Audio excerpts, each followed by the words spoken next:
नमस्कार, कोरियामा हार्दिक स्वागत छ। आउनुहोस् साँचो खुसीको बाटो सँगै पत्ता लगाऊ।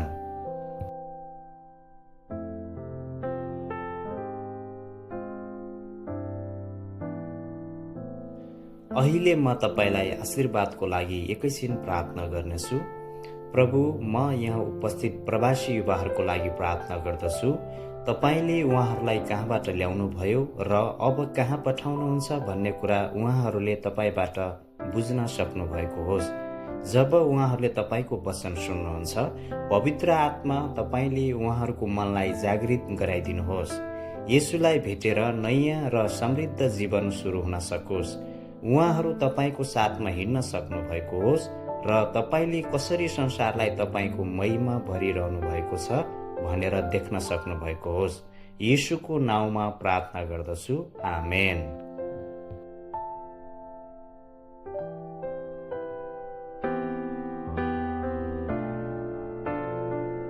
तपाईँ कोरियामा आउनु कुनै संयोग होइन, तर परमेश्वरसँग तपाईको लागि असल योजना छ।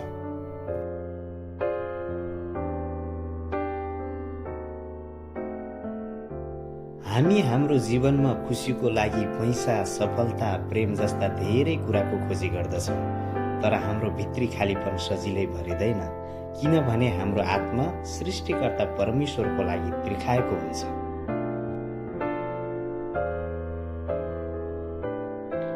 यसै कारण तपाईँ संयोगले जन्मनु भएको होइन, परमेश्वरले तपाईलाई प्रेम गर्नुहुन्छ र आशिष दिन चाहनुहुन्छ, किनकि तपाईँ परमेश्वरको उत्कृष्ट कृति हुनुहुन्छ।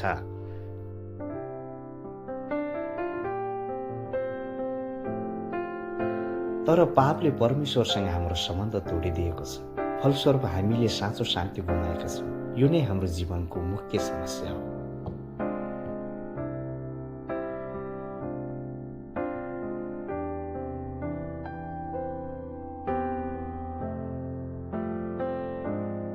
त्यसकारण हामीले परमेश्वरलाई भन्दा आफूलाई बढी भरोसा गरिकन आफ्नो जीवनको मालिक आफै हौ जस्तो गरी बाँचिरहेका छौँ। हाम्रो जीवन कसले नियन्त्रण गरिरहेको छ?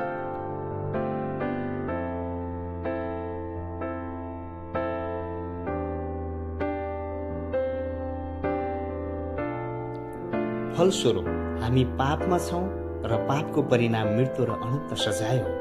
परमेश्वर बिनाको जीवन पीडा र डरले भरिएको हुन्छ।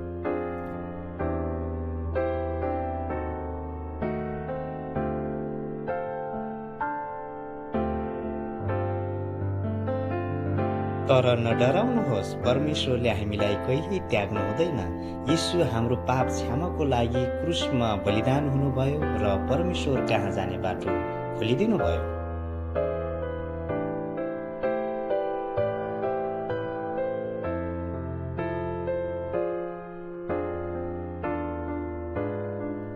त्यसैले आज येशूलाई विश्वास गर्नुहोस्। उहाँले तपाईलाई क्षमा र अनन्त जीवन दिनुहुनेछ।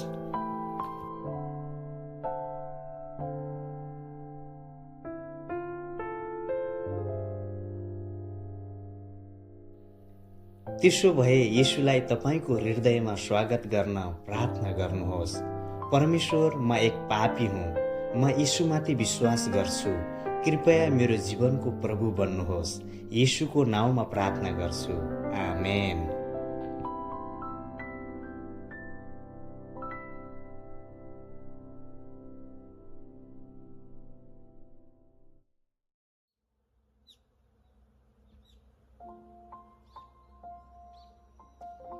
बधाई छ, अब तपाईँ येशूसँगै अनन्त जीवनमा प्रवेश गर्नुभएको छ।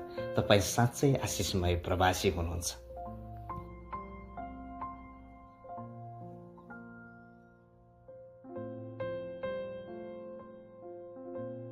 अब सुसमाचार केन्द्रित मण्डली र समुदायसँगै अगाडि बढ्नुहोस्।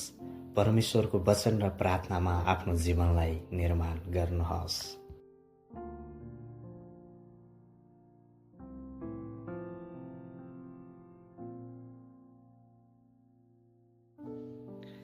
म यो आशा गर्दछु कि तपाईँ मार्फत अरूले पनि परमेश्वरको आशिष जान्नेछन्। यो सुसमाचार सुन्नु भएकोमा धन्यवाद। प्रभु सधैँ तपाईसँग रहनु भएको होस्। नमस्कार।